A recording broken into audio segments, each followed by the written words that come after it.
Assalamualaikum warahmatullahi wabarakatuh. Alhamdulillahi rabbil alamin. Salatu wassalamu ala asyrafil anbiya wal mursalin.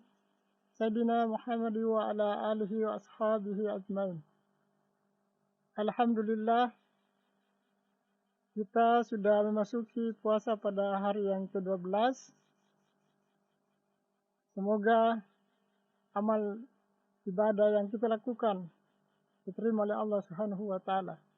Semoga salawat dan salam senantiasa dilimpahkan kepada Nabi akhirul zaman Muhammad Rasulullah SAW yang telah menuntun umat manusia ke jalan yang benar dengan iman, Islam, dan ihsan. Pendengar dan pemirsa radio dan televisi Harmoni Yan Ambon dimanapun Anda berada. Dalam sebuah hadis qudsi, Rasulullah SAW menyampaikan firman Allah, "As-saumu li wa ana azizi." Puasa adalah untukku, kata Allah, dan akulah yang akan memberi balasan pahala langsung kepadanya. Dalam hal ini menunjukkan bahwa ibadah puasa memiliki nilai yang berbeda dengan ibadah-ibadah yang lain, yang dalam hal ini salat, zakat, dan lain-lainnya itu dicatat oleh malaikat.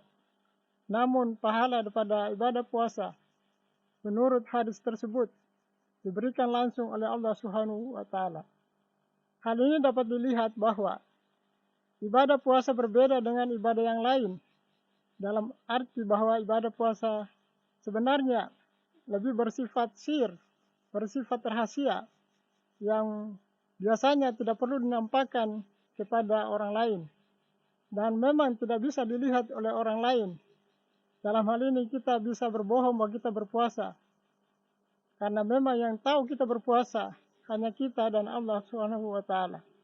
Berbeda halnya dengan ibadah salat.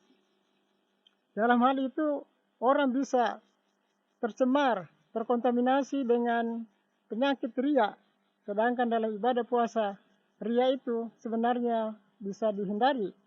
Dalam hal ini, ibadah puasa kelihatannya ringan, karena kita tidak perlu membutuhkan biaya. Berbeda halnya dengan ibadah salat, zakat, haji. Itu kita harus membutuhkan biaya untuk menjadi sarana untuk melaksanakan ibadah tersebut. Dalam ibadah puasa, kita hanya menghindari makan, minum, dan hubungan seksual, yang tentunya tidak membutuhkan biaya. Namun hal ini secara psikologi membutuhkan perjuangan, karena kita harus melawan hawa nafsu. Menurut hadis bahwa di bulan Ramadan setan itu dibelenggu.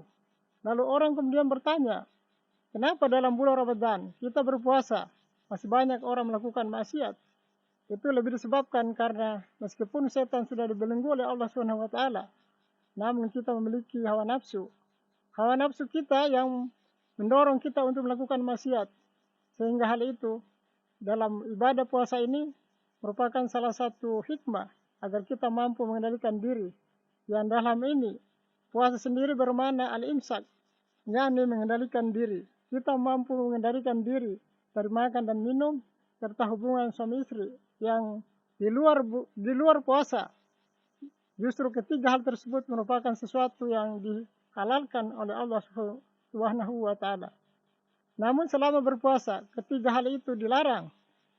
Itu sebagai upaya untuk memberikan penyadaran kepada manusia, terutama yang melakukan ibadah puasa, bahwa di samping kita banyak orang yang mengalami kesulitan dalam hal pemenuhan kebutuhan makan dan minum, sehingga mendorong kita, sehingga diharapkan bisa memberikan empati, memberikan simpati, serta kita memberikan bantuan kepada orang-orang yang membutuhkan bantuan tersebut, terutama kepada fakir dan miskin. Para pendengar, para pemirsa televisi dan radio Harmoni Yan Ambon dimanapun Anda berada, dalam bulan Ramadan kita dianjurkan untuk memperbanyak amal soleh, amal ibadah. Minimal kita melakukan 3 hal. Pertama, memperbanyak bacaan Al-Quran. Yang kedua, memberikan infak, memberikan sedekah.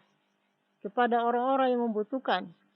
Dan yang ketiga, memperbanyak ibadah-ibadah salat yang sunat, agar ibadah salat wajib yang kita kerjakan sehari dalam jumlah 5 waktu bisa dilengkapi dengan ibadah-ibadah sunat.